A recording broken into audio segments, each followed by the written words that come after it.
Alors ici Radio Moujon, hein, en direct de l'ambassade du Venezuela, si vous arrivez à lire à l'envers, et aussi de la Bolivie. Hein, donc ça, ça chie, hein, et pas que en France. Ça se passe aussi au Chili, tiens, hein, et puis à l'autre bout du monde à Hong Kong. Et puis on se demande, tiens, ils sont où les soutiens pour Evo Morales, hein, vous savez, celui qui est parti en exil et qui a eu l'exil au Mexique. Et puis en même temps, les gens pensaient qu'ils parlent de Stan Mayo et de Janet, et puis de la pédocriminalité. Hein, donc là, on est avec Aurélie encore. Et puis avec 3 autres personnes qui étaient déjà venues. Donc merci à tous les soutiens qui se tiennent informés et qui éveillent les gens de leur côté aussi. Et qui partagent les informations, hein, et qui ne tournent pas autour de la Constitution ou de la dette ou de l'UE, hein, qui est nul, non avenu et caduque. Donc encore un appel aux gens à s'éveiller, puis à se démaçonniser, hein, à se dérépublicaniser. C'est pas facile à dire, hein, mais c'est surtout pas facile à faire. Ouais, là, la Valda, elle est dure à passer. Hein, donc encore, on va faire des propositions, hein, toujours pour parler de cour martiale, de perpétuité, de châtiment exemplaire, hein, à des faussaires et à des usurpateurs. Donc, que rajouter, hein, que peut-on rajouter à cette situation en ce moment qui est sulfureuse, hein, concernant la tromperie générale, hein, on va dire, la duperie générale, et après les complicités et les accords tacites encore, hein, qu'on dénonce, et que quelque part, en tant qu'adulte, on est consentant à aussi bien se ridiculiser, hein, qu'à se mettre en danger. Par contre, on évite bien sûr de mettre la vie des autres en danger, parce qu'effectivement, c'est tout à chacun de prendre la mesure des problèmes et des chevaux de bataille des uns et des autres. Hein, et de cette fameuse convergence, et de constater que peut-être que la convergence sur le terrain aura lieu déjà demain, hein, 16 novembre, et puis le 5 décembre, hein, et puis je lui dis que pour Noël, qu'il y ait des gens là qui soient arrêtés, hein, et destitués et déchus. Après, il y a plein d'adjectifs pour exprimer un peu notre ras-le-bol et nos propositions, hein, donc la foi chrétienne, hein, encore.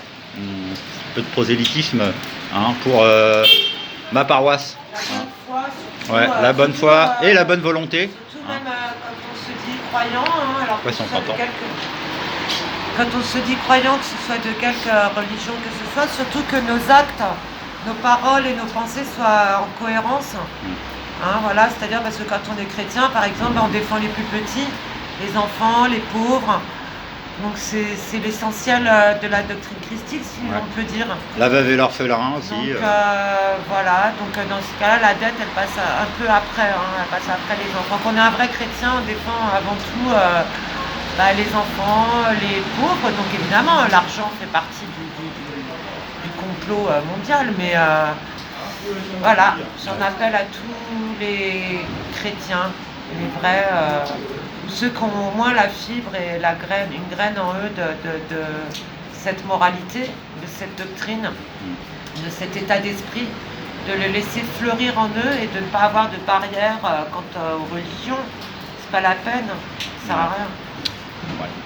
Et donc là, on attend, merci Aurélie, et on attend, justement, Aurélie a fait un courrier, hein, toujours pour envoyer par la valise diplomatique, mais toujours ces entraves, puisqu'il n'y a jamais trop d'accusés de réception. Donc c'est encore un appel à travers aussi les institutions rebelles du Venezuela, si elles peuvent faire quelque chose pour faire du bruit aussi. Et puis en Allemagne, parce que il y a Janet aussi qui est en train de boire le bouillon en ce moment, hein, et on attend que ça soit un peu les gens là qui soient au gouvernement qui boivent le bouillon à travers le monde. Parce que je dis là, les silences assourdissants concernant les révélations sur l'affaire Epstein ou sur les Pizzagate et le Pédowood, et on appelle encore là les gens à se reprendre. Et sur les placements abusifs de l'aide sociale en France, ouais. Une institution qui est la plus corrompue, tout le monde devrait s'emparer de ce sujet parce que c'est gravissime. Ouais. C'est des millions d'enfants qui souffrent, et qui en plus après sont victimes de pédocriminalité, puisque dans les foyers ou dans les familles d'accueil, malheureusement, ça se produit beaucoup, ce genre d'exactions, enfin de crimes plutôt. Donc emparez-vous vraiment, intéressez-vous à ce sujet, parce qu'il y a beaucoup de gens en détresse à cause de ça, Ouais. qui sont les placements abusifs de l'aide sociale à l'enfance, ex-DAS, ici en France, l'association la plus corrompue républicaine et la plus corrompue de France. Ouais.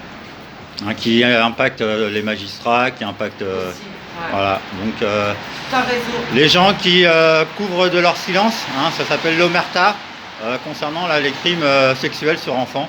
Hein, et on croit qu'on peut parler de plein d'autres choses, hein, comme la dette fictive, et après les constitutions fictives, d'entités pas si fictives que ça. Hein, quand il y en a, on dit qu'ils vendent leur âme au diable, hein, et qu'après là ils sont corrompus, hein, et que c'est pas que l'argent, hein, pour corrompre. On peut parler justement de la séduction et du charme, et des gens qui sont encore endoctrinés là à la maçonnite aiguë. Hein, donc à tout à l'heure. Ciao.